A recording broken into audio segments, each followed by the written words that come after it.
Everything in my life was focused on having a whole lot of people accept me.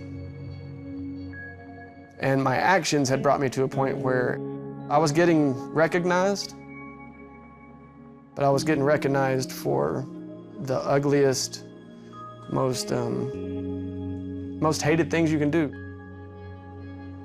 My name is Joe McElroy. In my 4 years as a narcotics detective, I took down some pretty bad guys.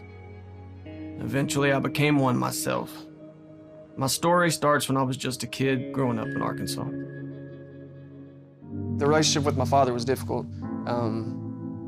He worked a lot, he expected a lot, and I always felt like I didn't quite make it to that standard that he had set for me. I knew he loved me, but I don't feel like I ever gained that the acceptance. So when I got to high school, I discovered ways to get people's attention. I found that when I drank and when I got loud and showed off or fought or whatever it was, people would look at me and smile and laugh and thought I was funny or crazy or whatever you wanted to call it. I could go to these parties and be accepted by, a lot of people. By the time I got to college, the partying had pretty much taken over my life.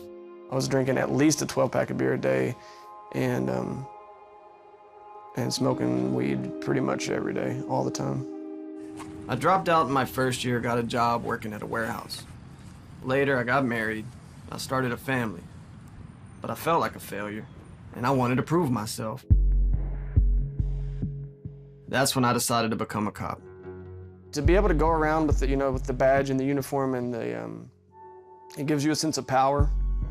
It all fed into this need for acceptance and for being known for something.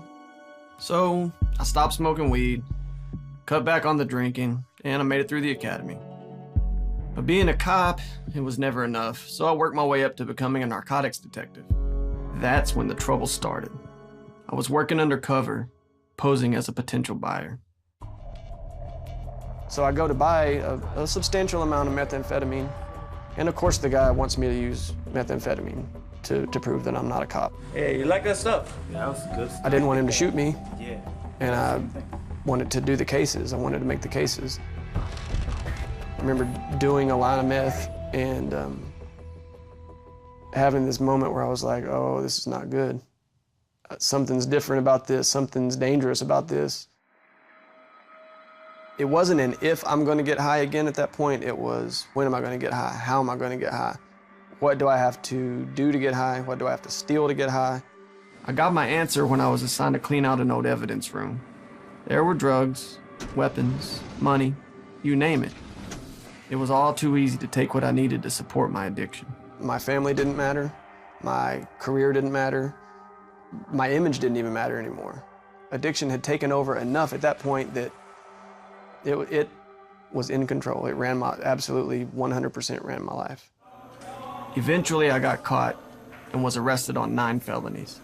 I was facing like 120 years. If they'd have really wanted to stack those charges, I was devastated. I mean, I didn't even know where to begin or what to do with myself. Since I didn't have any priors, the judge only gave me 1 year of jail time with 10 years of probation.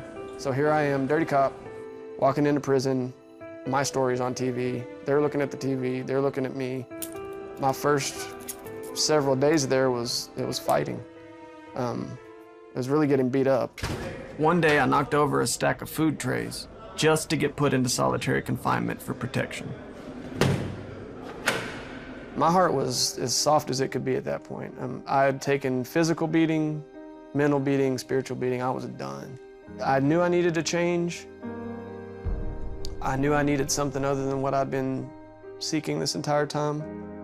And the only person I knew to ask for help from was God at that point, and invited him to come work in me. Jesus, forgive me, please forgive me. For the first time in my life, I felt like I'm accepted, I'm okay, I'm good enough because he's so good, because he's so loving, because he's so kind. After that, I got myself transferred into a faith-based block to serve the rest of my sentence. There, the Christian inmates showed me God's love in such a real way. It was the first time that I'd ever laid myself bare and been transparent with people. I could just be me, and they accepted me and they loved me with all my flaws and all my mistakes. I got out in 2010, and over time God has helped me overcome my addiction and get through a painful divorce. Now I'm happily remarried and working at a contracting company. God's acceptance is without hindrance. You don't have to perform to receive it. He's there, he's ready. He's that dad that's running toward you, not holding back at all.